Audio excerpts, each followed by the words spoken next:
Bago kumuha ng samples para sa crop cut at yield component, ihanda muna ang mga sumusunod na gamit. Para sa ating kwadrat, kailangan po natin ng 4 na kawayan, meter stick, straw, tsaka gunting. Para naman po sa ating samples, kailangan natin ng sako.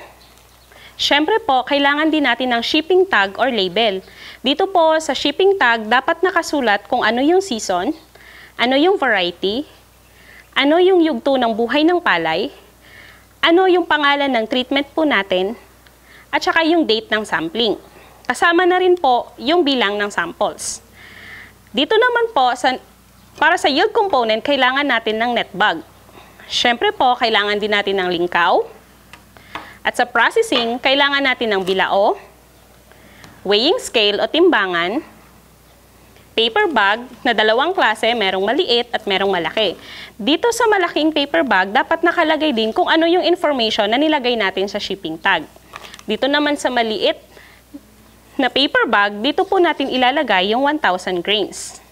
Kailangan din po natin ng markers, ng data sheet kung saan dito natin ilalagay yung mga impormasyon na makukuha natin at syempre po, kailangan din natin ng moisture meter. Sa paggawa ng kwadrat, ang unang gagawin ay kumuha ng straw at magsukat ng 1.5 meters ang haba. Ang kasunod na gagawin ay kumuha ulit at magsukat ng 5.5 meters ang haba. Ang 0.5 meters ay magiging allowance sa pagtatali ng stick. Itali ang 4 na straw sa 4 na stick upang mabuo ang isang kwadrat.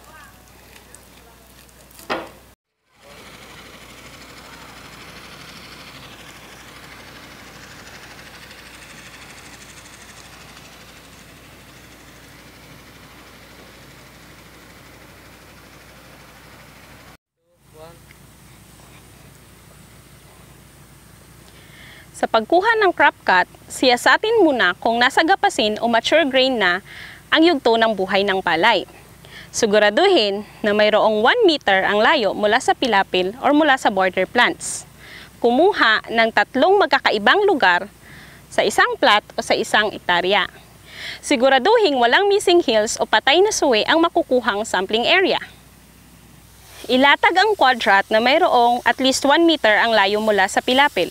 Siguraduhin nakapasok ang lahat ng palay sa loob ng kwadrat bago gapasin. Siguraduhin din na walang missing hill or patay na suwi ang ating sampling area. Sa pagkuha ng samples, gapasin ang gitnang bahagi ng palay upang hindi mahirapan sa pag-iik.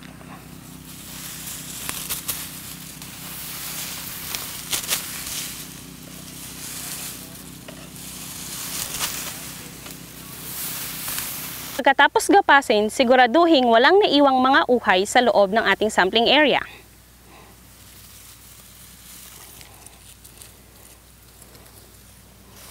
Kapag naipon na ang lahat na naiwang uhay, pwede na nating isako ang ating mga samples. Huwag kalimutan ang label na ilagay sa loob ng sako.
Matapos makuha ang timbang ng lahat ng samples, alamin ang moisture content nito gamit ang moisture meter.